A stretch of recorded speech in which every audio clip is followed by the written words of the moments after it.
I'm JP Tuesday. And I'm Kiki Canon. We've been Disney fans our entire lives. And now, as childless adults, we're undertaking a journey through the media that shaped our lives. Trying to find out if what made them special is still there. We are Rewatching the Magic. Hi, Kiki. Hi, Tuesday. While most of our listenership is in the United States, for those of you who are not in the United States, you can know what's going on. It's been a week here in the States. There's been a lot of numbers and counting and waiting and more numbers. I've waiting is the hardest part. I've done more math this week than I ever have in my entire life, and I do not appreciate it. And you're a teacher. Well, yeah, but I don't teach math. Oh boy, we are recording this on Friday. So, but hopefully by the time this episode goes up on Monday, the worrying will be over, but we'll see. Yeah, there will hopefully be an answer by Monday. Let us all hope and pray that by the time you listen to this, there is an answer. But moving on to happier thoughts in our sleep-deprived status. It's our sleep-deprived status. Little bit of news. The trailer for the upcoming Lego Star Wars Holiday Special dropped. And that actually looks pretty fun. That's actually one thing. I mean, it's not the first time Lego has done a Star Wars anything. I mean, there's 2 whole series on Disney Plus of Lego Star Wars stuff.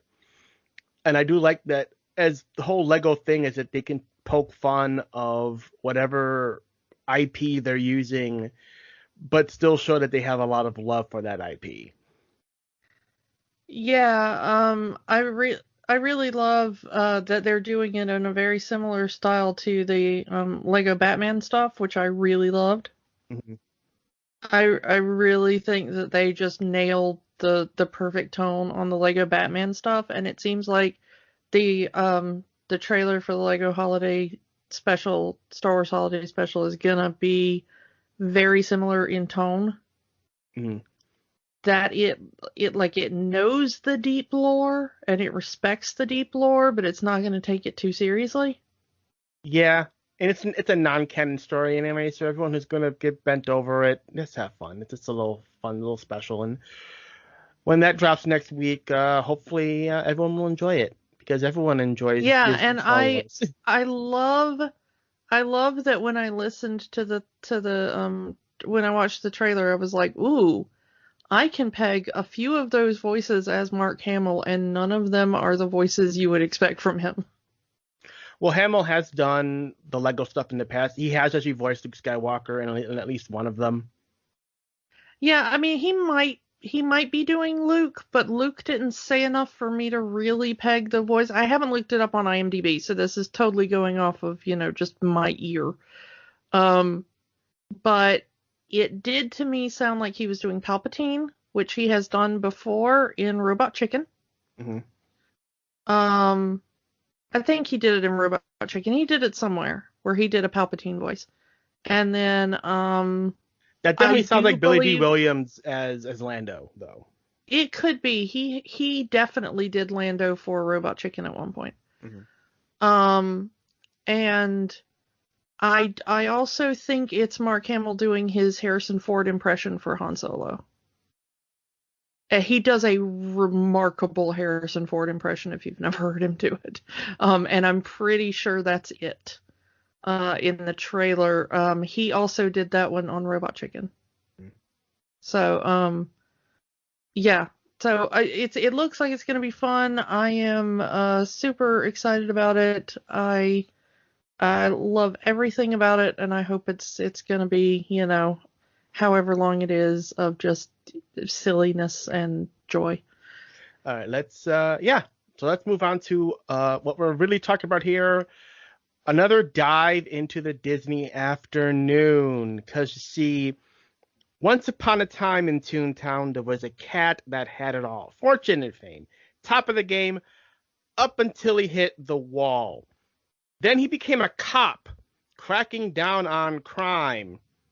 Time to go bonkers. Yeah, totally nuts. Bonkers. No ifs, ands, or buts. Bonkers. Someone's stealing the show. Casey, you gotta go. No. Bonkers. Things getting out of control.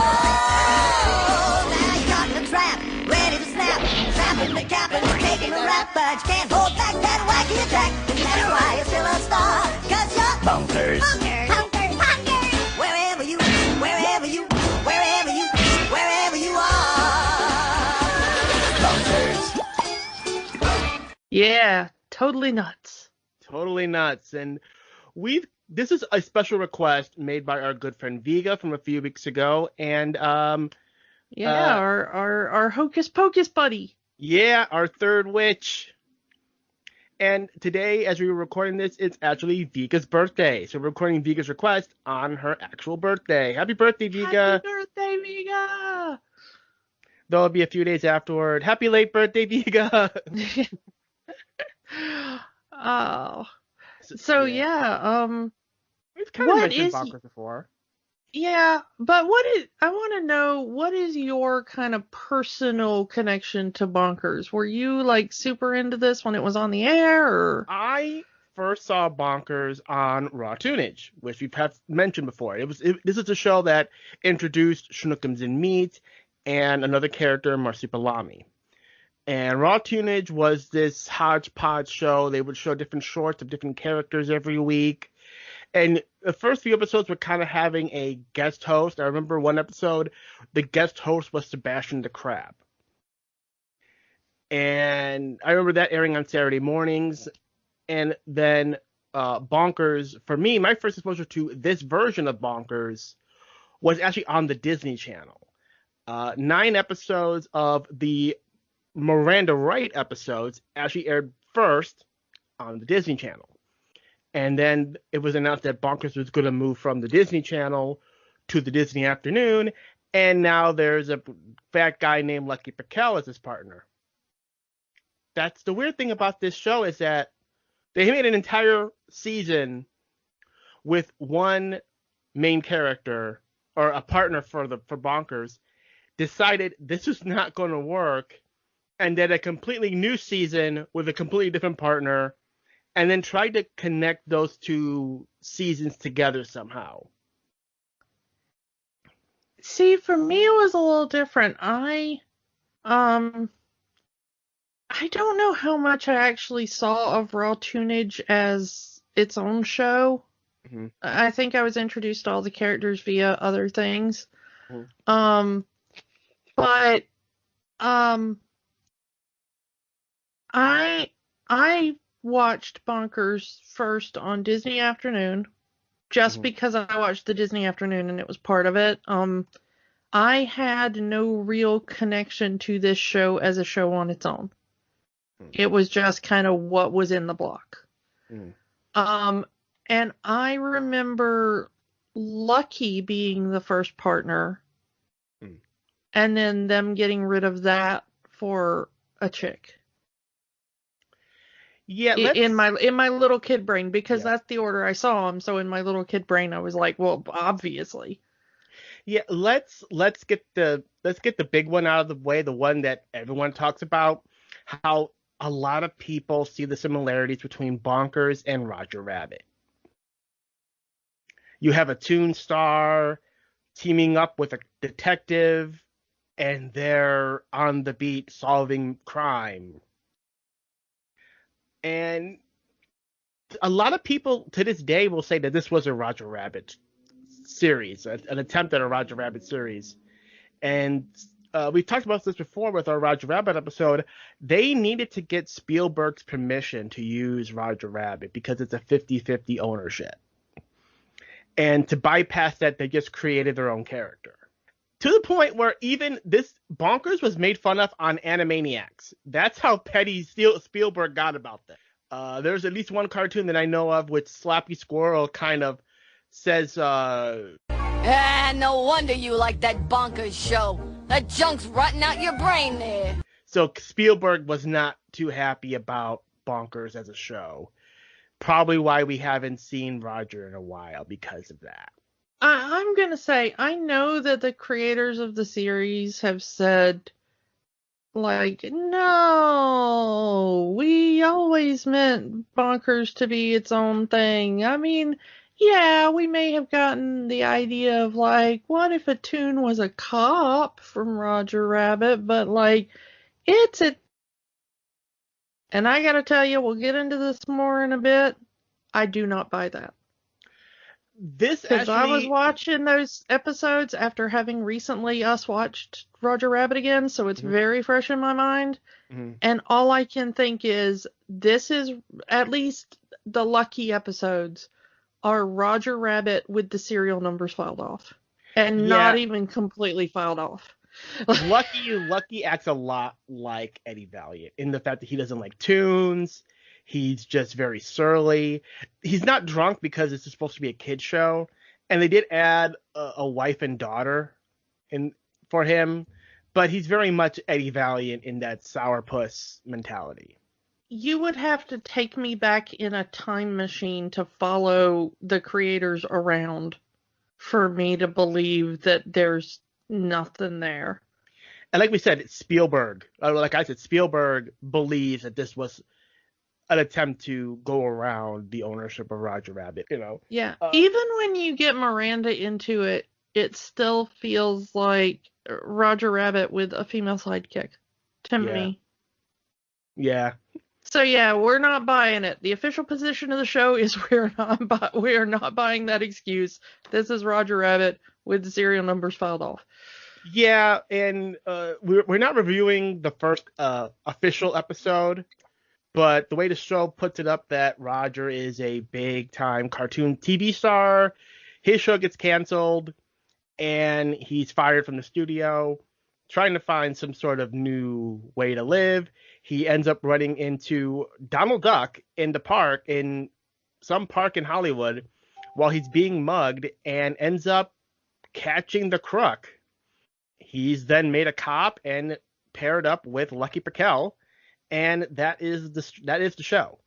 Yeah, I mean, nailed it. That is the first episode. I don't need to go into anything more details on it. We don't need to make a full episode on it. That's the show. But so let's kind of get into who's in this show. Mostly who is half this cast. It's Jim Cummings. It's our old friend Jim Cummings again. It's Winnie the Pooh. It's Tigger. It's Tasmanian Devil. It's Darkwing Duck. It's Jim Cummings. You know Jim Cummings. He is a large chunk of your childhood. He plays both Bonkers D. Bobcat and Detective Lucky Piquel. So it's a lot of Jim Cummings talking to himself. Yeah, and he also does a lot of the side voices as well. Most of the other side voices we're not even really going to get into. It is a who's who of people we've talked about before. Frank Welker's in this a lot. Charlie Adler is in this a lot. Maurice LaMarche is in this a lot. Nancy Cartwright is in this. April Winchell is in that. It's all people we've talked about before. I don't think there's a single person in this cast that we haven't mentioned before in another episode. So, you know. Honestly, if you were watching the Disney Afternoon, they picked from their regular pool of voice actors for this one. Yeah, they just picked people who were constantly on cartoons in the 90s. It was a voice acting has always been a relatively small community, and this is no exception. Yeah. We got one person we got to talk about, because there is one person in this cast we have not talked about before. Go ahead. And that is Miss Miranda Wright herself. Yes. And the fact that her name is a pun. Yeah, I love the name. I love the name Miranda Wright. If you're not American, look up the Miranda Wrights, Rights. But she is played by an actress named Carla DeVito, who doesn't seem to have a large career in voiceover, strangely. But she was kind of bouncing around doing vocals for like Meatloaf and his collaborator Jim Steinman and Blue Oyster Cult, and she opened for like Rick Springfield in the 80s and stuff like that. So I mean, she was kind of bouncing around in both musical theater and on stage with associated rock acts. But interestingly, to the Disney side of things, she is married to Mr. Robbie Benson himself, the voice of the Beast. Yeah, and they've married, before we recorded, you told me they've been married a long time. They have been married since 1982. They have been married basically our entire lives. They apparently met on Broadway in a production of Pirates of Penzance. So good for them. Good for them. Yeah. So let's... Yeah, so that's basically the cast. It's a who's who, and our Miss Carla DeVito here, who's kind of the one kind of weird outstander of this, as the fact that she wasn't really a heavily working voice actress, it seems, at the time. All right, so yeah, the even though the Miranda episodes technically aired first via the Disney Channel, we are going to go by the Disney afternoon order. And speaking of episode order, Disney Plus, get your poop together and get your shows in the right order. Yeah, Disney Plus lists everything as season 1. And it's true, all of these aired in one calendar year, so I can understand that, because this was all Monday through Friday. But divide these episodes up easier. You could there are at least two. You can divide this into 2 seasons between the Lucky and the Miranda episodes. You can divide this into 4 seasons if you really wanted to. Or at least, again, have these episodes in the right order, because the episode order is all over the place. Like the pilot episode with Bonkers and Lucky getting together is like halfway through this list. Yeah, it's an absolute mess, and just because of the fact that this, I'm not going to say this is not a well-remembered, really one of the ones you hear people talk about in the same vein as some of the other Disney Afternoon. Yeah, it's not up there with DuckTales or Gargoyles or something like that. Yeah. You can hear more people talking about Quack Pack than Bonkers. Yeah. And because of that, a lot of like the typical wiki information stuff is rather scarce for this show. Yeah, you have to go to the hardcores. And yeah, there apparently are some hardcore Bonkers fans that put other stuff in the right order. Bless them. Yes, not a lot of them. Bless anybody who works on like a Disney wiki or edits for Wikipedia or anything, or does cool behind the scenes videos on YouTube and stuff, because you help make this show possible. Let me tell you. All right, so let's go to our first Lucky episode that we're going to be talking about, In the Bag, which is technically episode 3. So the pullout of this episode is Lucky and Bonkers are summoned to the home of the Mad Hatter, Cameo, who has reported a theft, the theft of his teacups. That is a big crime in the cartoon world if the Mad Hatter's teacups have been stolen. Yeah, I mean, you gotta have tea time. Tea time. Apparently, in this cartoon, the Mad Hatter lives in the Hollywood H, the H of the Hollywood sign. Would you really expect anything different? I mean, come on, it's the Mad Hatter. Wouldn't he live in a giant T? But there's no tea in Hollywood.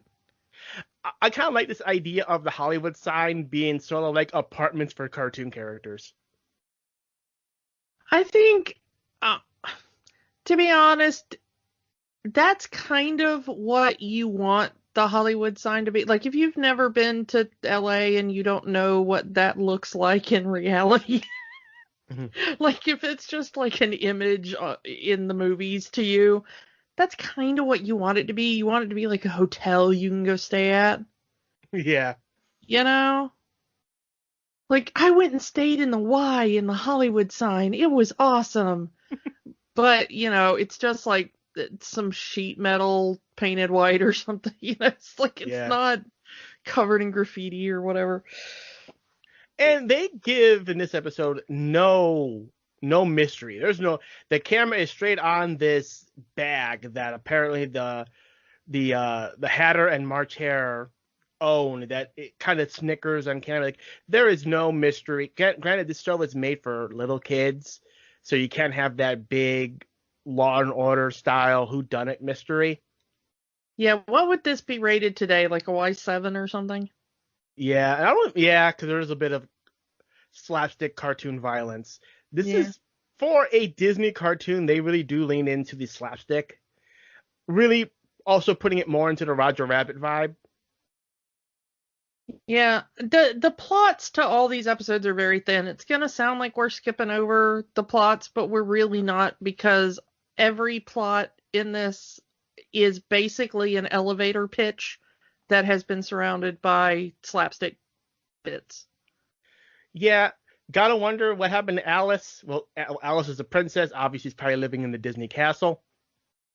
Yeah, but the entire point of this is stuff is being stolen by a handbag because he said Mad Hatter doesn't pay enough attention to him. He just wants friends.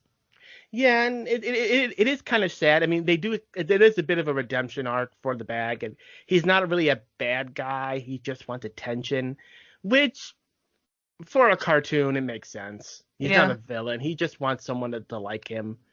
The kind of main important part to this that is for the Bonkers continuity, such as it is that this really does show us that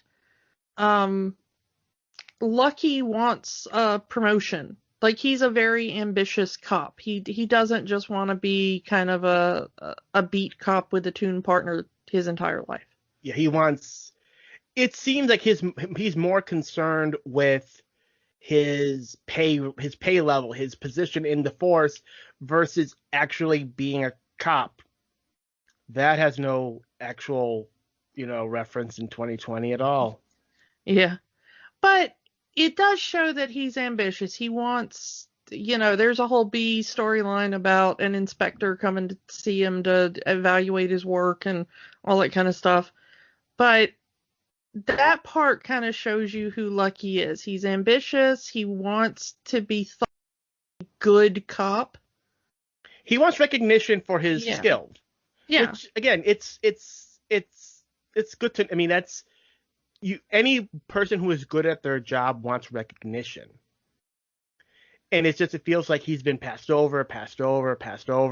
He just wants to be seen as worthy of the badge, really. Yeah, this is a good episode as far as the show goes, because it shows the difference between what Lucky wants and what Bonkers wants. And Lucky wants he wants to be recognized by other cops. He wants to be recognized by the public, maybe. He wants a pay raise. He wants a promotion. That's the kind of stuff he wants. Bonkers just really wants to... He just wants Lucky to like him and be his friend and say, good job. He also wants to just help people. That's kind of him. Yes, he's a cartoon character and he's silly, but he likes being a cop. He likes helping people. Even when it's to the point where Lucky just says, I'm not going to go to the Mad Hatter's house. I'm going to stay here and wait for the inspector like we're supposed to. Bonkers just says people are in danger and we need to help them. Yeah. It makes both of them are good cops in their own way. Bonkers just wants to help people. And you have Lucky, who just wants to be recognized for his service. That doesn't make them bad, but it makes them, their goals are very different, like you said. Yeah. Let's kind of move on to the next episode, because a lot of this does connect. These are actually, thank you, Viga, for choosing some really good episodes for us to talk about as far as how they connect to each other. Yeah. Yes, these are episodic episodes and there's no overall storyline, but there are definitely character developments between these episodes. So we will skip ahead to the episode Basic Spraining. Lucky and Bonkers are kind of chasing after this villain, this criminal, who apparently is some kind of master of disguise. I love the name on this guy. Mhm. Slippery McSlime. Yeah, that is such a cartoon name. I'm surprised that he's not a toon villain. Yeah, he's meant to be a human villain, but he's got a very toon name, which I kind of like. And it kind of shows Bonkers' intuition as a cop, because when we first start the episode, Lucky wants to be chasing after the criminal, McSlime, but they're chasing after this very slow moving old lady, invoking the song Little Old Lady from Pasadena. Yeah. If you haven't heard the song, go ahead, listen to it. It's an old song, but it's actually pretty funny. So yeah, they're pretty much chasing this little old lady from Pasadena who's driving slower than the speed limit. And Bonkers is convinced that this old lady is McSlime because he's supposed to be a master of disguise. No one's caught him. He has eluded police capture for seemingly years. And his intuition is correct as the little old lady reveals himself to be McSlime. And we go through this whole thing of cop rules. Now, Lucky is a very by-the-books cop. He's a sourpuss and doesn't like tunes a lot, but he's very by-the-book. It's essentially the good cop, if you want to go that way. Well, Bonkers just wants to do things his way. The cartoon way. Well, I'm going to disagree with that in a little bit. Like, that's the very surface reading, but if you listen to the actual things that Lucky says, because he's always saying, like, cop rule number 47 or whatever. Mm-hmm. But if you actually listen to the ones he's saying, it'll be like, cop rule number 47, no destruction of public property. And you're like, okay, that's a cop rule. Good job. Okay. And then it'll be like, cop rule number 200, don't talk to me while I'm eating my sandwich. And you're like, oh, I see what you're doing. Cop rule number 45, the senior officer always goes first. Yeah, it's that kind of thing where, it does feel like Lucky is using that to take advantage of Bonkers, both his naivete and his rather, rookie status on the force. And yeah, Lucky goes in because he's the senior cop. He can capture him, and Bonkers says, "Let me go with you. I can help you."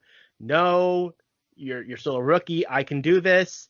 And Lucky gets captured by McSlime. On cue, Bonkers has impeccable timing. He's counting it down. 3, 2, 1. Bonkers, help! Yeah. And Bonkers actually almost captures McSlime using a very unorthodox method, but Bonkers being Bonkers kind of screws it up as Lucky gets covered in cement, which leads McSlime to get away. I'm not letting you put that one on Bonkers. Lucky was the one that distracted Bonkers, which led to his own fate. True. Bonkers, if it wasn't for Lucky, the crook would have been captured. Well, because Lucky wanted to make the arrest. He didn't want Bonkers to get the arrest. So there's a bit of a selfishness on Lucky's part. Yeah, I think that goes back to what we were just talking about in the last episode, is that he wants the credit, he wants the recognition. Bonkers just wants to help people. Neither of those are necessarily bad, but in this case, Lucky's desire to be the one to make the arrest actually cost them the crook. Yeah. And while the police chief is congratulating Lucky because no one has ever gotten that close to capturing McSlime before, general public isn't so happy because they let the criminal get away. Fair point. And also Bonkers destroyed a bit of public property. Yeah. So that one is on Bonkers. Yeah. But we see McSlime has slipped a little piece of paper into their office. Somehow he got into the police office, slipped them a little piece of paper that says that Bonkers needs to go back to basic training. He needs to go back to the academy. Technically, he never went to the academy because he was just deputized on the spot. So yeah, but now he's got to go through training. But unfortunately, yeah, we find out that the police academy, or at least this particular police academy, is a scam run by McSlime to get rid of Bonkers. Because if Bonkers fails out of the academy, he has to turn in his badge. yeah. Now, this is okay for Lucky at first because he has to go. It's 2 weeks of training, which means Bonkers is out of Lucky's hair for 2 weeks. Yeah. But then we kind of see that he kind of sort of misses Bonkers. Well, we need to set up the B storyline to this one, because this one does actually have a really good B storyline as well. But This is their 1 month anniversary of partnership. yeah, so they have been partners officially for 1 month at this point, and we actually, this is at least for our this particular viewing, we kind of see Lucky's wife and daughter as they set up this little party to celebrate their 1 month partnership that Bonkers put together, complete with cake. Yeah. I mean, who doesn't love cake? Yeah. And who goes through that for well, depending on kind of relationship you have, 1 month is a big deal or 1 month is kind of nothing, depending. Yeah. But to Bonkers, Bonkers it's a has big... found, Bonkers has found something important. He considers Lucky a really good friend who is helping him on this new chapter in his life, and he wants to celebrate. So, they throw this surprise party, except Bonkers isn't there because he's gone off to basic training so he can become a better cop, so he can get Lucky to like him more. And it's kind of a guilty thing because there's a picture from their first case. There's and he kind of looks at it and he's kind of smiling like, yeah, hey, Bonkers is kind of all right after all. And yeah, this will look good in the office, Yeah. And he gets a call from McSlime or the police instructor and telling him that to come down because to see Bonkers, because McSlime has figured out that it's not just Bonkers, it's the collaborative effort between Lucky and Bonkers that makes them a good team. So he doesn't just want to get rid of Bonkers, he wants to get rid of both of them so that he can never get caught. And it isn't even implied in the episode early that they know each other already. McSlime even considers Piquel his nemesis. Yeah. There's some kind of, a background there. Yeah. And so while Lucky at first shrugs it off, he kind of gets that guilt trip that the other two members of the force have kind of put on him, that if Bonkers fails out of the academy, he has to leave the force. And yeah, he's kind of grown attached to Bonkers, so he's going to go down to the academy and kind of help him out. Yeah. And he even puts his own job on the line. If he fails, he's off the force too. Yeah, they're going to take the test together, they're going to work as a team, and it's either both pass or both fail and lose their jobs. Which, after only knowing someone a month and you're going to put yourself out like that, it's a good partnership, it's a good friend, and it shows that Lucky actually does care about Bonkers. Especially since we've now established how much he cares about his job. Yeah. And we eventually find out that there's a nice little sort of like ride at Disneyland style of police driving course. Yeah, I did like that. That Bonkers has to go in and, yeah, even I want to say almost a cameo of Scrooge McDuck's Money Bin as part of the set. Yeah, that they did a lot of crossovers with this show, because he was kind of living in the quote unquote real world with the actors who played in the, you know. I mean, we've established Donald Duck was in the first episode, so like all of the cartoons live in this world, and we've seen, you know, the classics like March Hare and Mad Hatter. Eventually, we find out that, you know, McSlime reveals himself. Like, you two are terrible cops. You couldn't catch anything. You couldn't even catch me.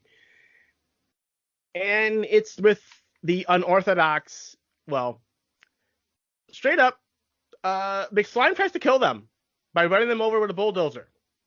He tried to kill me with a a bulldozer. Toon Magic to the rescue as Bonkers pulls a Wile E. Coyote and paints a tunnel on the wall like the Roadrunner and passes through it. And Lucky cannot pass through the wall because he's human. You know, Toon logic doesn't work for humans. And Bonkers reaches up to say, remember the rule, the number one rule of being a Toon. There are no rules. And he's trying to tell them, there are no rules. There are no rules. There are no rules. And at first it doesn't work because he's pretty much getting squished by this forklift. And Bunker says, well, all you need is a guide. And he pulls him into the hole as the bulldozer crashes into the wall. Yeah. Now you have me saying forklift. Now I know. But I had to make that joke. I know. And then he says, well, now we got to go back and capture McSlime. Don't worry. The train will do it. Train? Yeah, every time anyone paints a hole in a wall, a train falls through it. Again, cartoon logic. This is straight out of Coyote and Roadrunner cartoons. Yeah, you can't have a tunnel without a choo-choo. Yeah. And they end up capturing McSlime. They actually captured this villain that's been eluding them for years through cartoon logic. Actually, this actually will come up in one of the Miranda episodes later on. We'll get to that. Yeah. I liked this episode better than the first one we watched because it had a more coherent storyline. The Mad Hatter one did not really. It was just kind of a sequence of events that happened. But this one had like motive and character development, and like it felt like a real TV show. Yeah, and if I were to show anyone an episode, I think this that would be like the first one I would show someone. This is what the show is about. Yeah, it's a pretty good introductory episode. So let's move on to the third episode. We're going to be talking about New Partner on the Block. Because after the Lucky episodes ended, they still had these Miranda episodes that they were not doing anything with.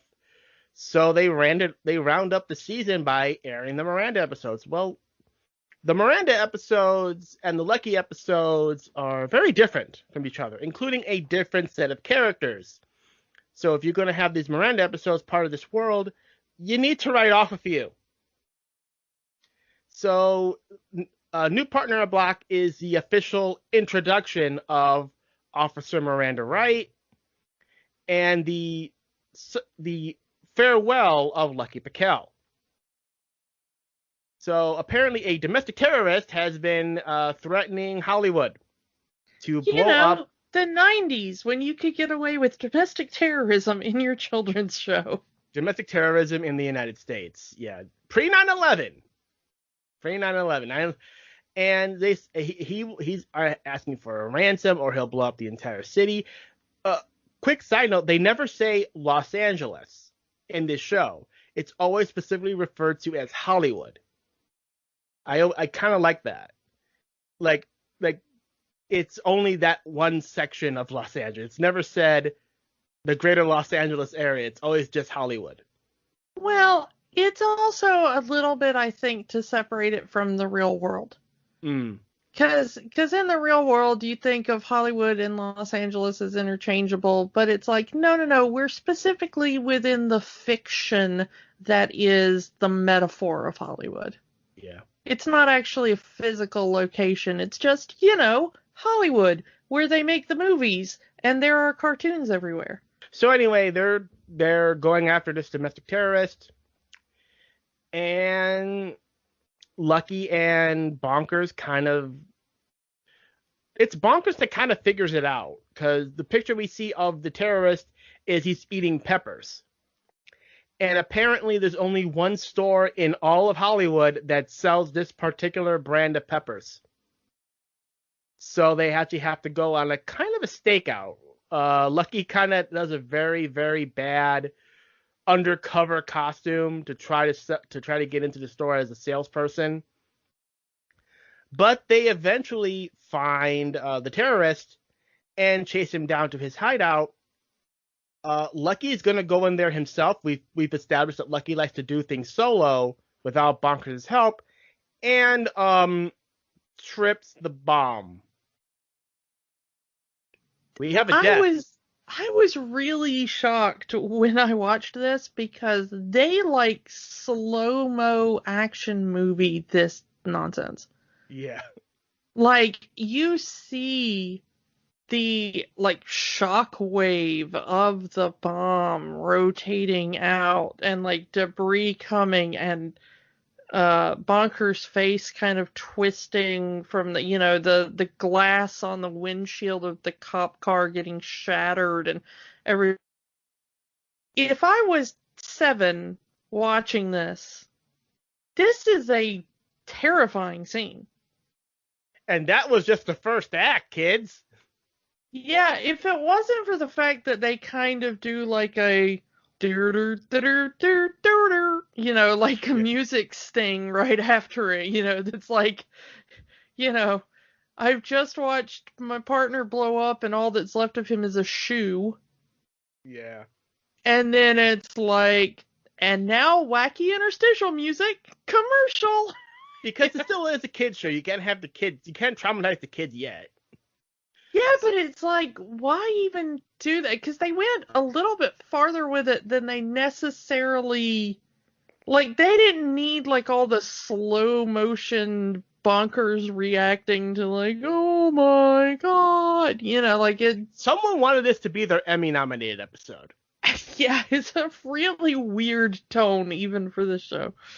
So yeah, now the police chief, who is apparently, we haven't mentioned him, but he's kind of an idiot, who wants to do this big eulogy for Lucky, and the best things he can come up with is he's tall and fat. Fat jokes. Yeah. Thanks, 90s cartoons. And this is where we are properly introduced to Miranda, who apparently doesn't even go to this precinct. We find this out later in the episode, but why is she at this particular precinct? It's never explained. I don't even go to this school. Maybe because of the terrorist, that they kind of called in various officers from various precincts. I guess.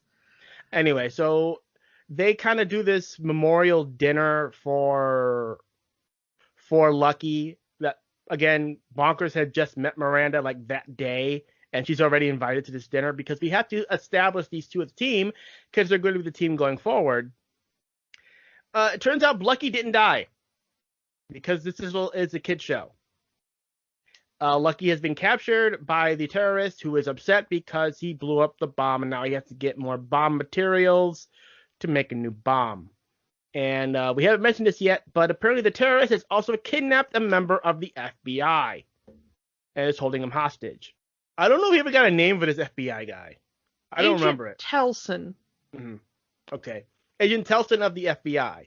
Now, being a member of the FBI, Lucky asks him, there's protocols for this stuff, right? You have an escape strategy. Yeah, but that's classified. Of course it is. Lucky ends up taking several cans of the peppers that the terrorist likes to eat so much, writes messages on them, throws them out the window, that hopes somebody will find them and rescue him. So we are introduced to Fall Apart Rabbit, one of the characters in the Lucky episodes that, in the first episode, is introduced as Bonkers' stunt double from his days as a cartoon star. Yeah. They have this dinner, and because it's a cartoon, when they say a can of peppers, he literally puts in a can of peppers because cartoon. Yeah. And Bonkers and the gang find out that there are messages written on these cans, and all the cans have a message written on them except for one, And the can with the final word of the message is missing. They have no idea where it is. So they're trying to go all over the city so they find out that Lucky's alive, but he's somewhere. They don't know where he is. And we are to find out. Miranda takes up to her chief, who is voiced by Ron Perlman. Yeah, good old Ron Perlman.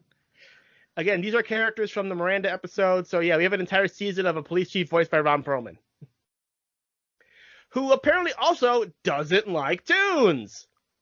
Go figure. Because you need a character that doesn't like tunes in your tune show about cops. Well, I was more thinking, the cops that are prejudiced against a particular type of people. That has no relevance in 2020. None whatsoever. So yeah, he wants nothing to do with Bonkers because he's a tune. Even though he is a cop, he kind of doesn't respect him in any way. But they don't give up. They're going to try to find where Lucky is, and they ask Fall Apart where he found the cans, and they tell him by the observatory, which they go there to try to find more clues. They finally find the final can that said that Lucky's in the observatory. And too close for comfort as the terrorist decides to send a rocket launcher and blow up Bonkers in his cop car. Thank goodness for tune logic. Yeah, good thing he's a tune, otherwise he'd be dead. Yeah, the car is gone, but Bonkers has somehow survived because cartoons. This is our second rather terrifying bombing bit in this episode. Again, yeah, I don't know if this episode got banned after 9/11 or not. Actually, it did. Yeah. It basically was ripped off the air and was unavailable until they put it up on Disney Plus. Which is weird considering this is the crossover episode. This is the episode that writes off Lucky and brings in Miranda. So if you were watching this episode like post 9/11, you would have no idea. One episode there's this fat guy, and the other hand there's this tall blonde woman. What happened? We don't know. Yep. So anyway, the terrorist, he's going to take his bomb. He's going to take Lucky, takes the FBI guy, and Miranda and Bonkers kind of jump in and try to defuse the situation. Luckily, to tune logic again, Bonkers simply eats the bomb and he blows it up and he just burps because he's a cartoon. Yeah. Again, it's a good thing Bonkers is a cartoon. And they eventually... I don't know why you would not use this power more in this world. Yeah. Because cartoons have superpowers in this world. Like, you basically can't kill them. Mm-hmm. They can ignore all the laws of physics whenever they want, basically. They can teleport to other locations, it seems. They can, cartoons can do anything. Yeah, there should be more cartoon cops in this show, honestly. Yeah, why they wouldn't want just like an entire, like a cartoon on every beat for in this world, because they could do literally the impossible. Yeah, they eventually capture the terrorist, and seeing what's going on, the FBI guy actually offers Lucky a job with the FBI. That Lucky finally gets his recognition. He finally gets that big promotion he's always wanted. And it's to the freaking Pentagon. Yeah. Can't get much of a promotion than that. Which means he has to move to Washington. So, since he is leaving, Bonkers now gets reassigned to be Miranda's partner because of how well they worked in finding Lucky and taking down the terrorist. Even now, no longer with the dim-witted chief, but now with the Toon Prejudice chief, Ron Perlman chief. Lateral move, I guess. Lateral at best. At least for as much as a hate-filled chief he is, he's still a competent cop. versus what this chief in Bonkers, the Lucky episodes, reminds me a lot of Caminette Lassard from Police Academy. Or Dark Helmet from Spaceballs. Yeah, very leadership, is in a position of power, but has no idea how to do his job. That's not relevant to anything right now at all either. No. Moving on. Yeah, there's the big move. Lucky is now moving to Washington. His entire family's going to Washington. And there's a nice little bit of a tearful goodbye there. Lucky gives Bonkers his police badge since he's no longer be needing it. They say, hey, you can always come out to Washington, and we'll hang out, and we'll come back for the holidays and stuff like that. It's a nice little goodbye between the two friends, and Lucky's on to bigger and better things, working with the FBI in Washington. And Bonkers has a new chapter in his life as a cop with a new partner, Miranda Wright. And also, Bonkers gets a promotion. Yeah, he's no longer a rookie. Yeah, he gets his actual officer badge. He's not a rookie anymore. Yeah. So let's get into the first proper solo Miranda episode we watched. Witless for the Prosecution. So in this episode, there is a money laundering scheme going on in Hollywood that the chief does not want to put Bonkers and Miranda on because, again, he doesn't like Bonkers. Even though Miranda feels like she would be the best person to be on that job. A woman that's the best person for the job denied. That has nothing to do with 2020 as well. Nope. So they decide to go to their favorite diner, get some burgers from the go, as cops do, because they're on the beat. They got to get something, and cops got to eat. Say what you will. And the change they get from their meal is a counterfeit bill, because apparently Washington's has the biggest, dopiest, doofiest grin on his face. And it turns out that the previous customer gave him that bill, which is the owner of the newspaper for the town. Yeah, I love her name as well, Lilith Duprave. Yeah, they make, for a bunch of people that are supposed to be human cartoons, they sure have cartoony names.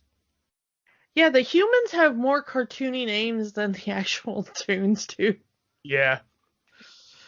So they end up, since the waiter actually knows the newspaper owner because she apparently goes there all the time, they are able to go to the printing press of the newspaper and arrest her. But unfortunately, she destroys all of the evidence of her counterfeiting. She's using the equipment of the newspaper to print counterfeit bills. And yeah, she just destroys all of the evidence, so there's nothing anyone can get on her. There's no evidence. I don't know why she would need to counterfeit money. Journalism is a very lucrative profession. In the 90s it was. Well, in the 90s it wasn't exactly the most lucrative for most people, but it was at least sustainable.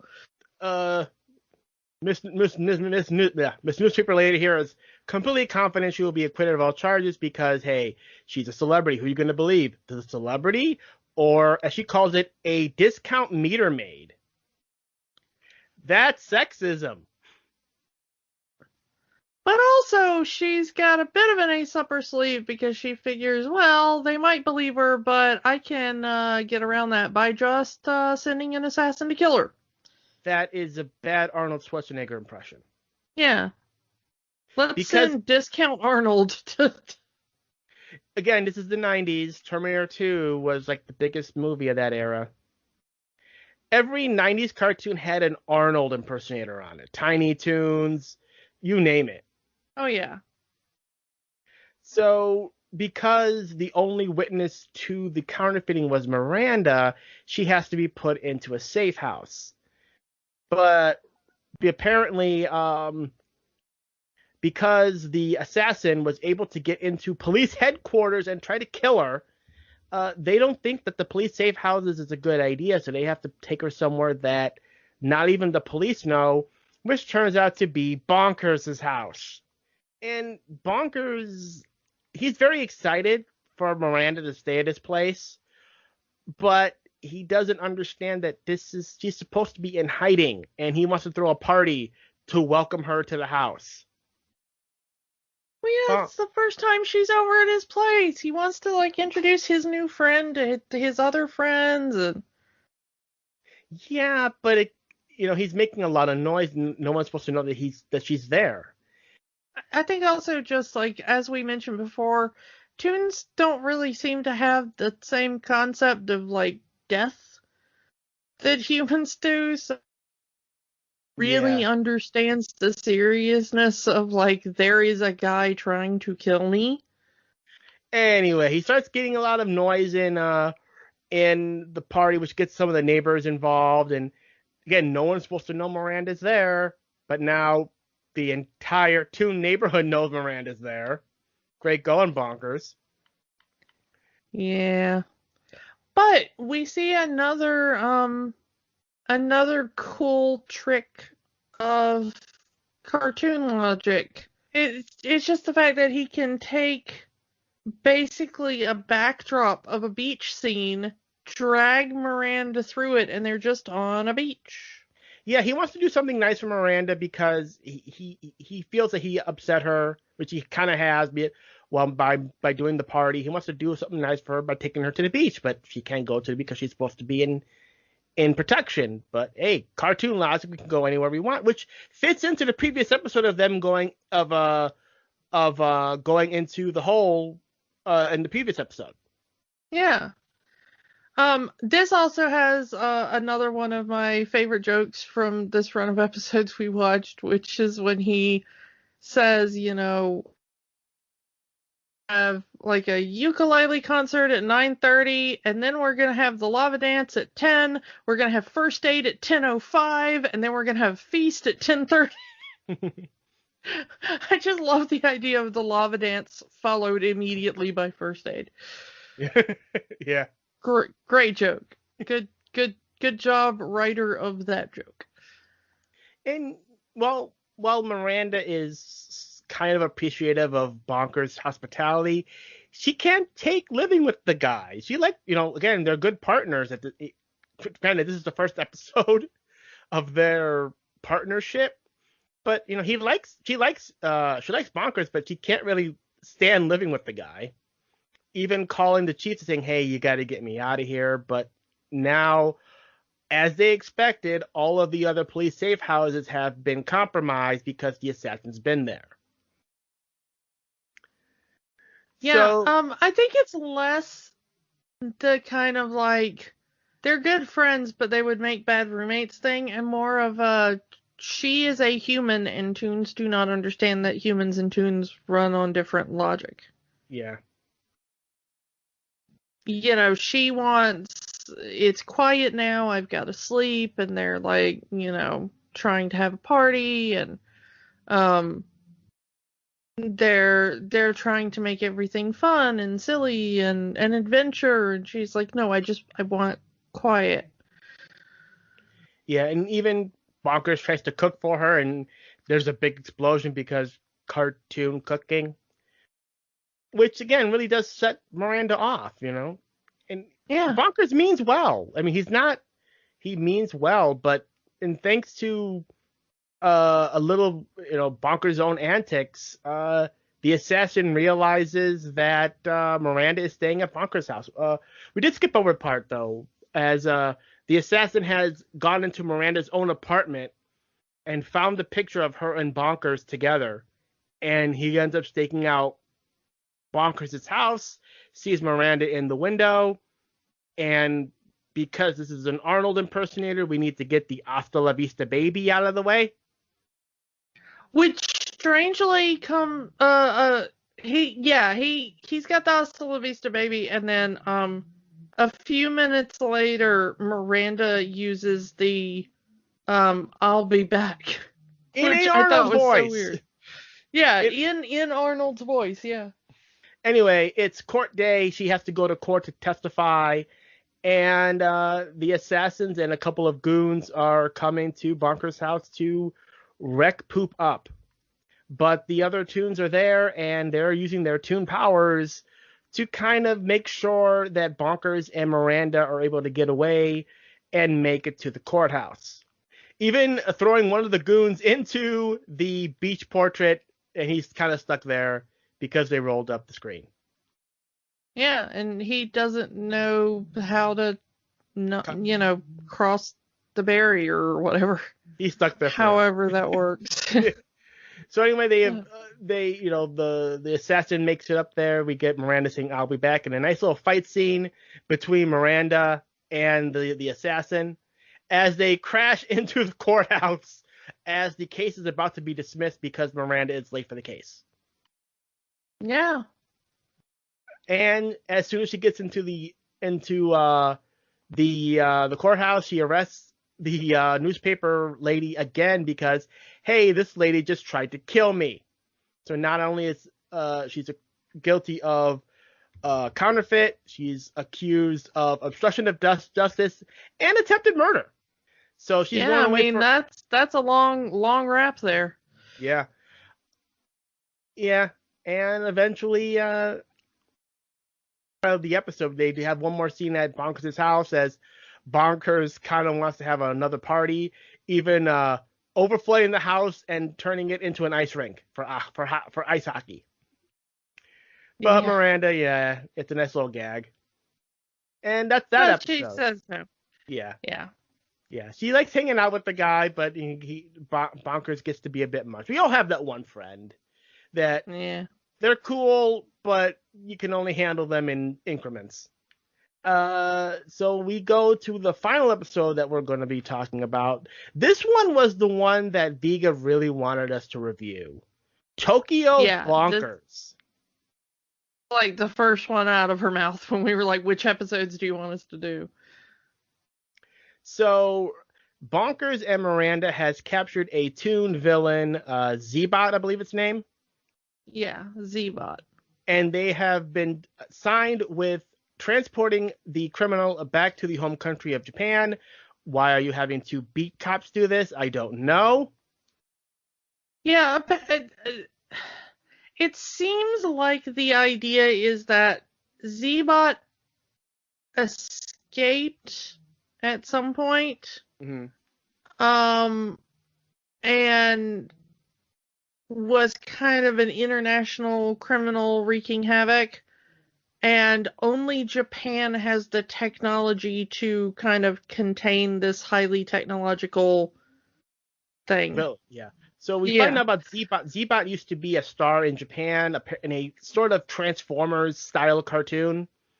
But when his show was canceled, ironically for Bonkers' show, his body was destroyed and his brain was able to become a criminal and infect other mechanical devices, and he's become this international criminal. Yeah, I do like this that. thing. This thing really gave me a Krang from Ninja Turtles feel. Yeah, the box looks exactly like R2-D2. Yeah, the box is very R2-D2, but inside is kind of like Krang brain. Yeah. But that's my big thing. Why have these two beat cops from Hollywood and not have like a federal agent or something? Who knows? Maybe it's because they needed a Toon to transport, because the whole episode kind of is about one Toon can understand another. Possibly. We just need to get Bonkers into Japan. Yeah. So we find out that Bonkers, despite his show being canceled, is still mega popular in Japan. With big stores selling his merchandise, his cartoons are still aired on television. And as soon as they land, all of these fans are just rush Bonkers. Remember when you can just go into an airport without having to buy a ticket? Yeah. Pre-9/11 world.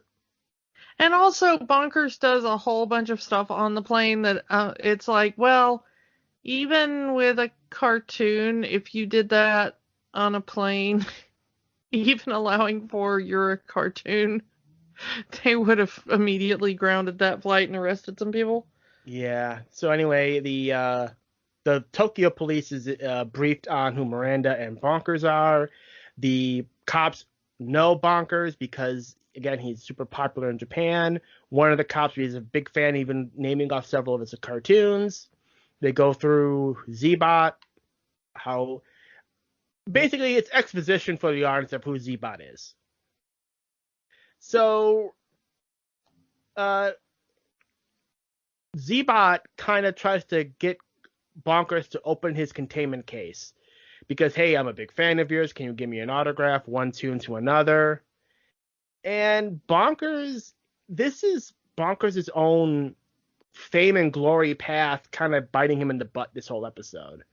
As he get, this longing for this fame he used to have, and that someone actually remembers him as a cartoon star. And he kind of plays into that a lot, especially with being in a country that really worships his fame. We meet a little girl that is like his number one fan and the president of his fan club. Which in Japan is kind of saying something. The amount of absolute adoration we see for Bonkers. I mean, it's playing off the big in Japan trope. Yeah. But the level of fame he seems to unknowingly have in Japan means that this teenage girl or whoever she is like massively important. She probably has watched Bonkers. Again, we're supposed to know that Bonkers has been a star for a while before becoming a cop, so it's probably she has watched Bonkers' cartoons her whole life. Maybe. We see Z-Bot's minions, the Ninja Kitties. 3 of them are very serious. 1 of them is very goofy. I love the Ninja Kitties because this was my favorite joke of the entire rewatch. Which was like, Z-Bot also has, his sidekicks, the Ninja Kitties. They are Rachmaninoff and Beethoven and, whatever. They name like a Bach. And then he goes, and Ringo. If that's not a joke against the Ninja Turtles, I don't know what is. Yeah, I mean, it's very obvious a Ninja Turtle reference, but I just love that they're like, 3 famous classical composers and Ringo. And I love that when they say and Ringo, there's like a drum riff in the background. Like this. And Ringo is kind of like the dumb one of the 4. Like all 3 Ninja Kitties, they bring out a sword. One brings out nunchucks. One brings out a double-sided axe. And the other one brings out a ball of yarn. Yeah, I love everything about these 4. They are amazing, and bravo to the writers for creating them. So yeah, but because the Ninja Kitties kind of distract the Japanese cops, Bonkers and Miranda kind of don't get their ride directly to the station, and kind of take a little detour into Japan. I love that the store, the big Bonkers store they find is called Hello Bonkers. Yeah. That is a joke right there. The Hello Bonkers store was really good as well. Yeah, just this it feels like you're walking into pretty much a store at Disneyland with all of this merchandise of this one character. Yeah. And apparently Bonkers has never seen any of this merchandise in his life. There's lunch boxes, there's t-shirts, there's like a handheld video game that he breaks. Okay, first of all, how bad is Bonkers' contract with his previous studio? Yeah. Seriously, like, he should be getting residuals for the stuff we see being sold in Japan. Unless all of that went away when he was fired. Yeah, but even when you're fired, usually most contracts still leave you residuals for stuff you've already done. Yeah. I mean, I know it's a silly cartoon show, but it is made by people who are in this business. Should there? All I would have wanted was just one line of Bonkers being like, "Should I call my like? Should there be money coming to me from this?" Yeah, I mean, one quick phone call of him calling his agent, like, "Hey, what's the deal? I should get money off this." But again, that's not the story that this episode is telling. And Bonkers kind of gets a little stargazing in his eyes, a little bit of that lust for fame, and kind of gets caught up in the whole. Now he has his fame back in a way, and Z-Bot kind of takes advantage of this, in that there's a swarm of people. Once they see that Bonkers is there, they are swarming him. They're chanting his name. They want his autograph, and this want for the spotlight from Bonkers kind of overwhelms his own duties as a cop, and he just hands Z-Bot's box as Z-Bot says, "Hand it to those 4 kitties over there. They seem like nice people." And he does so while he's signing autographs for all of these fans, and it's the Ninja Kitties, obviously. And now the Ninja Kitties have their boss back, and they're going to, cause havoc. According to Bonkers already knows what's going on. He's saying to the cops, "Hey, Z-Bot was talking about trying to get back on TV again. Maybe we should go back to the TV studio." And they preposterous. He was a TV star a long time ago. He has no desires to be a TV star again. We should go to this place. His last known hideout in Japan. He'll go back there, which from a cop standpoint kind of makes sense. But again, this is Bonkers tune to tune, trying to understand what a cartoon logic is. Yeah, a cartoon would want to get back their fame, no matter how long ago it was. But also, how many... I think people that have ever had that level of fame, I'm not sure that for most people it goes away. You get the rare ones that, like, I've retired and I'll become a hermit on a private island somewhere, but those are really rare cases. Like, it's kind of why we always see older actors coming back and trying to, like, revitalize their career and stuff like that. I think once you've had that, you kind of, you get used to it. Who wouldn't love that, Yeah.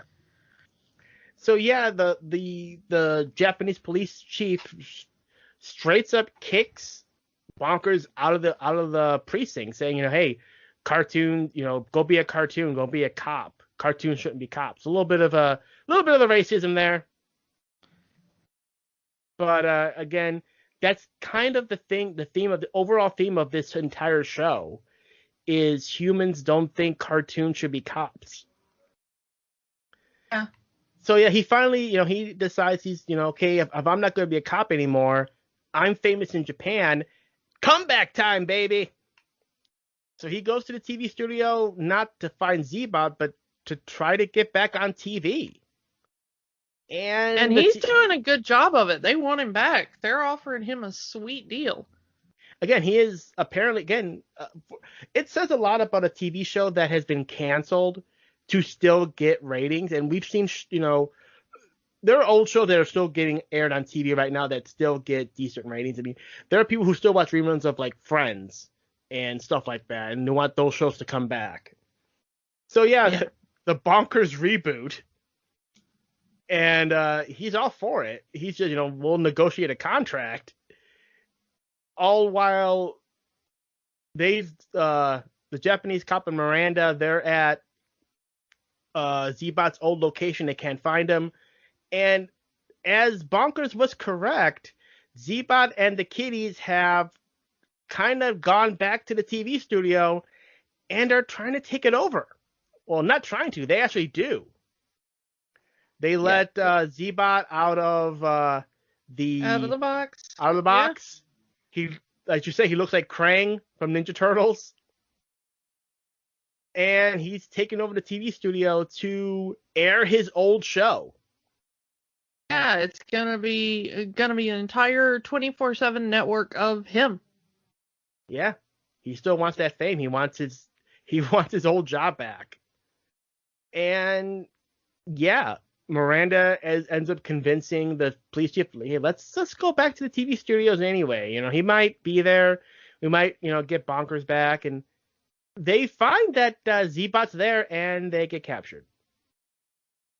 Yeah. Because of course they do. We need to get this story moving. It's only a half-an-hour show. Yeah.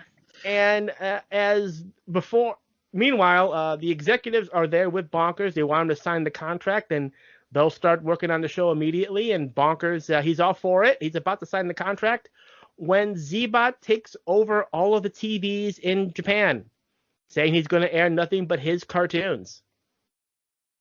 Also, he's going to broadcast the live murder of the Japanese chief and Miranda on live television. Because villain. But first, here's my cartoon.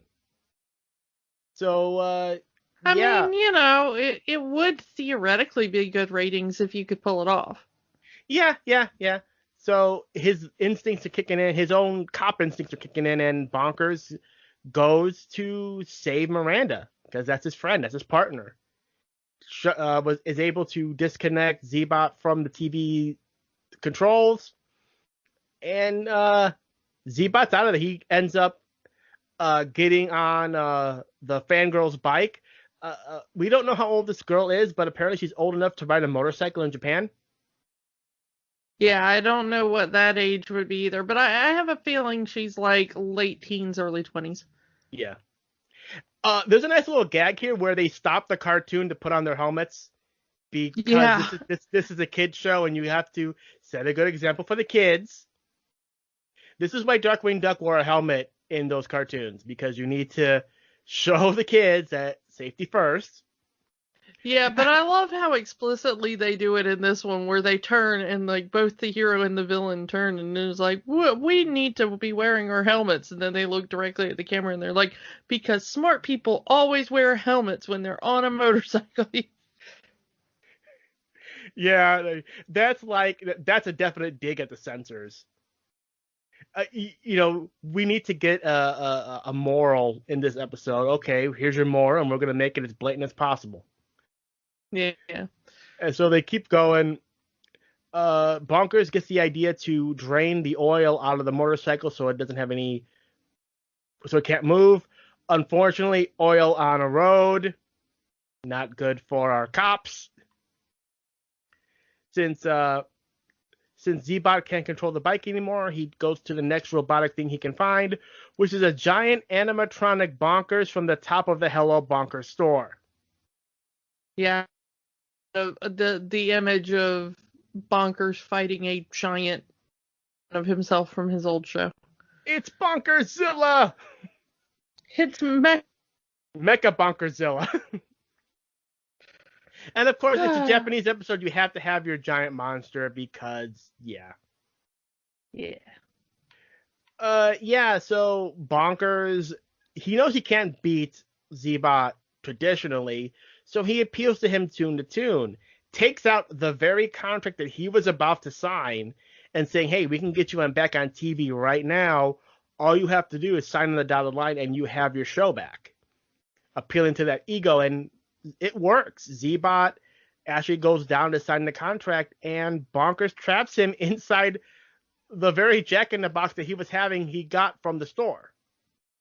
Yeah, I mean, it just gets in there and traps him straight up with the jack-in-the-box, which I love. And I love that they did set that up. Yeah. That was a bit of a Chekhov's jack-in-the-box for the entire episode, that he's been carrying that around with him. Yep, he gives it to the cops, and he's hailed a hero. Again, the most popular cartoon in Japan just saved the day. And he decides that fame is great and all, but his calling is being a cop. He wants to help people, and he wants to just stay being a cop. So he gives up the Bonkers reboot to just go back to being a cop, and that's the episode. Yeah, it's a good one to end on. It really kind of wraps up his story arc, even though it wasn't intended to. Yeah. It's weird how these 5 episodes kind of had an overarching story here. Wasn't intended, but it kind of works out that way. Yeah, so it kind of goes back to what we were saying before. Bonkers just wants to help people. Yes, he wants to be famous again, but he gets more satisfaction of being a cop than he does being a TV star. Yeah, I do.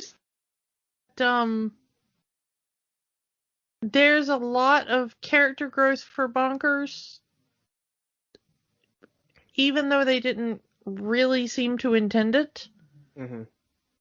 At least within kind of a few of the episodes, they try to show some real depth to the character. But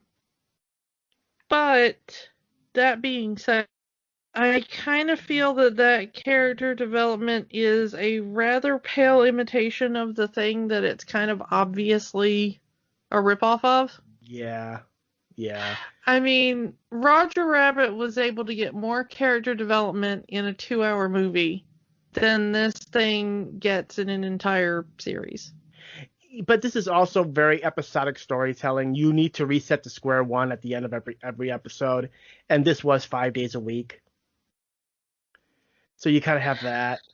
But this is kind of not the end of the Bonkers character, as he's shown up in DuckTales, the new DuckTales. As in the most recent episode with Darkwing Duck. Yeah, he does show up as a cop in St. Canard, yeah. So there's a possibility. I mean, they have Jim Cummings as a guest voice actor on this show. We could have Bonkers come back as a main character in this show. I wouldn't mind having Bonkers. I don't think that's terribly likely. I did like the nice little. I mean, him as a cop is a nice nod. It feels like their intention is to get as many Disney Afternoon characters in this new DuckTales show as possible. Like, we're not going to see Miranda or Lucky because they make it in the DuckTales world, humans don't exist. So we're not going to, unless they want to turn Miranda or Lucky into another animal. I wouldn't mind a single episode where we have Bonkers as a cop helping out in some sort of case. Or he's like a speaking cameo. And not just like... Go ahead.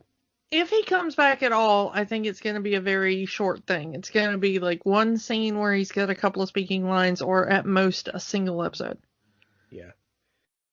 I do not feel that this character is popular enough to really sustain like a reboot, you know? Stranger things have happened. But like I said, I kind of laughed when I saw that episode. I have not seen all of the episodes of the new DuckTales, but I did check out the Darkwing Duck episode. And it was kind of fun. And again, I did take a laugh when all of the villains were attacking poor Bonkers. Again, another a Jim Cummings character being in an episode based off a Jim Cummings character. Yeah. Yeah. Even though they have a new voice for Darkwing with but yeah, I wouldn't mind doing something with Bonkers, but it's no fault of his own as a character, but he will always be seen as a pale imitation of Roger Rabbit. I know there are people who love this show, but that's kind of something that everyone who watches the show has to admit. Yeah, and I think it's perfectly valid to like the show for its own thing, but I think it's also valid if you watched this show and you couldn't really get over that aspect of it. Yeah. For me personally, it's a lot. I like the episodes a lot better with Miranda. Me too. Because with Lucky in there, it is just too much Roger Rabbit. Agreed. Because Lucky is just so much supposed to be the Bob Hoskins character, you know? Mm-hmm. But he's also a less likable version of that character, in my opinion. It's also without the character growth. Like with Eddie Valiant, you realize that he used to be a very funny person. He used to be a clown. and the death of his brother just turned him into this sourpuss character until he once again finds his sense of humor and becomes a better person. Yeah. With Lucky, he kind of never has that at all. Cartoons are the furthest thing from his mind. He doesn't even know who Bonkers is when he first meets him, because he doesn't watch cartoons. And he doesn't change that at all. And a lot of that has to do with the square one episodic television method of everything needs to reset at the end. So he never gets the character growth that Eddie Valiant gets. And he just becomes a less likable character because of it. Yeah. He's got his moments, but overall, I like Miranda as a character. I want to tell you something. We talked a little bit about our personal relationships to the show, and I said that I watched it, but it was kind of just because it was in the block. When we were discussing doing this episode, when we asked Viga what she wanted to do, and we were discussing it kind of behind the scenes, her, like, which do you favor, Miranda episodes or Lucky episodes? Mm-hmm. And I will be honest that I did not remember what that meant. I had no idea what you were talking about until I, went and looked it up. And I went oh, right. He does have two different partners, and they are basically two very different shows in tone and, all this stuff. But the only thing I remembered about Bonkers between watching it when it was originally on air and now, bonkers. Yeah, totally nuts. Bonkers. No ifs, ands, or buts, and I don't really remember the rest of the song. That one little line is the entire show to me, other than he's a cop.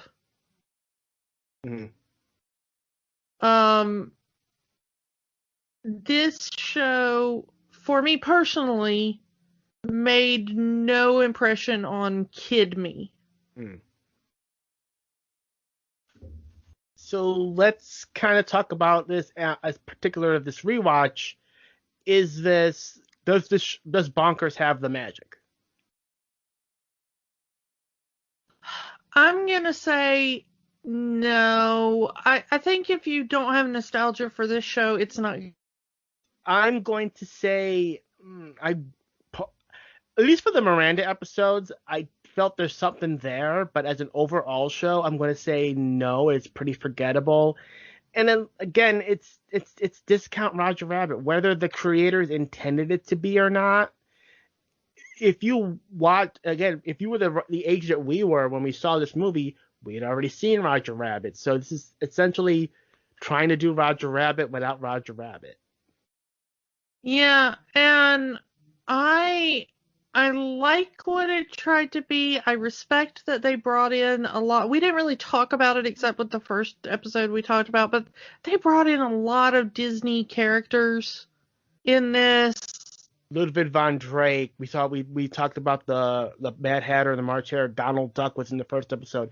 There's one episode with Mickey Mouse in it. So it's like they even brought in some of the newer characters from the Disney Renaissance. There are, bits about the Little Mermaid and stuff in this thing. But it's not that it's a bad show necessarily. I've definitely seen worse cartoons. I think we were much harder on the Wuzzles as a show, just the two of us.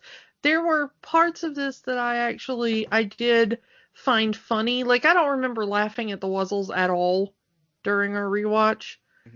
But this, I did. There were jokes that I legitimately liked, and I was like, you know what, that was a really creative idea that you came up with.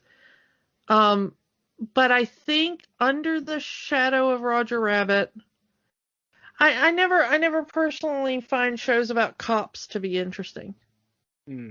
I just don't like a police procedural as a thing. So even when it's I'll watch a few things, if it's vampires and cops or something, but I'll kind of just suffer through the cop part to get to the vampires.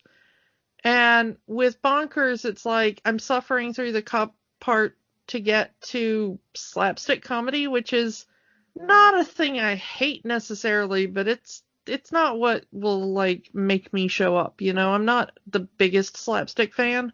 Mm-hmm.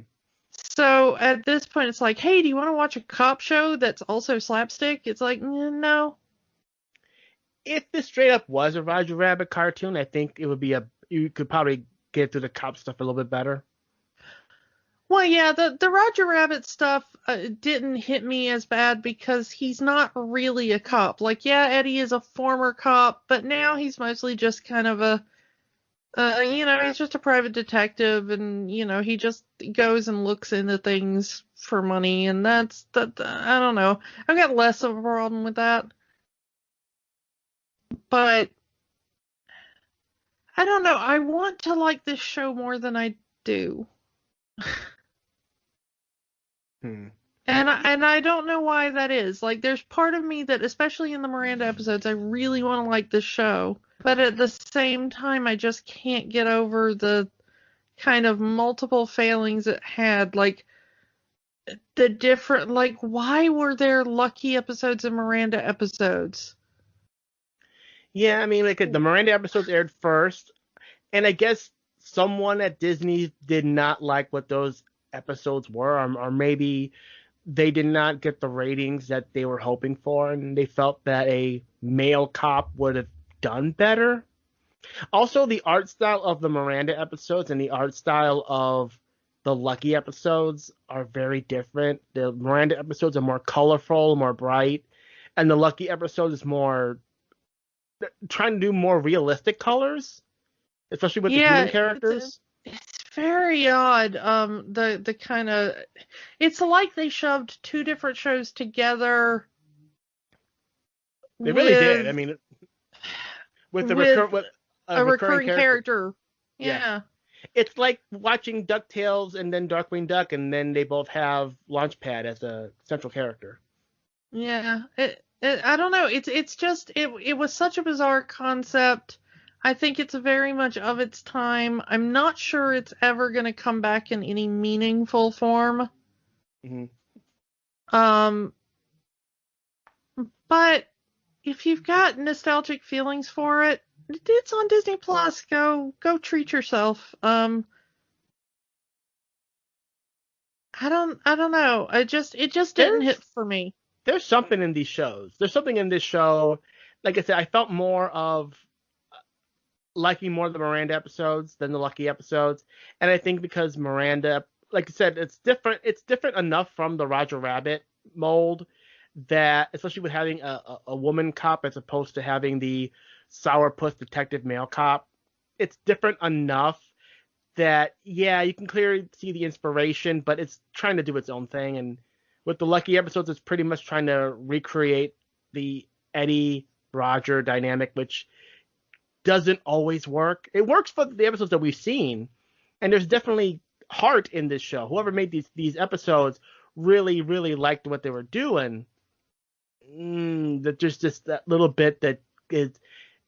I think it's just going back to episodic TV after more recent shows, especially cartoons, have had that overall storytelling that goes over the entire season. Yeah, I think my ideas of what a cartoon should be are very different now. I want it to either be completely standalone, shorts, or I want it to be an interconnected story. But this kind of, there was kind of a middle ground in a lot of these shows where it's like, well, they're kind of like 22-minute shorts, and we might reference it in later episodes, or we might not, or... Yeah. So anyway, that's our own opinions on Bonkers. So let's move on to what we're doing next week. We've kind of mentioned that a new Star Wars holiday special is coming. Kiki, it's time. Oh no. It's time to celebrate Life Day. Do we have to? Why not? There's a new Star Wars holiday special. Let's take a look at the original Star Wars holiday special. Which is going to be difficult because it's not on Disney Plus. In fact, it's not where legally. Unless you're buying it from like Riff Tracks, and even then, it's only with the Riff Tracks commentary. Yeah, we'll get into that next week, but this is both a very easy thing to find and a very difficult thing to find, depending on the way you look at it. So, we're going to go out into the Ether. wastelands of the internet and track down a copy, and we will suffer for your enjoyment. Stir whip, stir whip, stir whip, stir whip. Yeah, so join us next week as we'll be talking about the Star Wars Holiday Special, and we will talk to you all next time. Bye. Bye. Thank you for listening to Rewatching the Magic. We invite you to keep the magic going by joining the conversation online. Find us on Facebook at Rewatching the Magic, on Twitter at Rewatch the Magic, and of course, find all new episodes at rewatchingthemagic.podbean.com. Until next time, remember, the magic is for everyone. It only stops if you let it.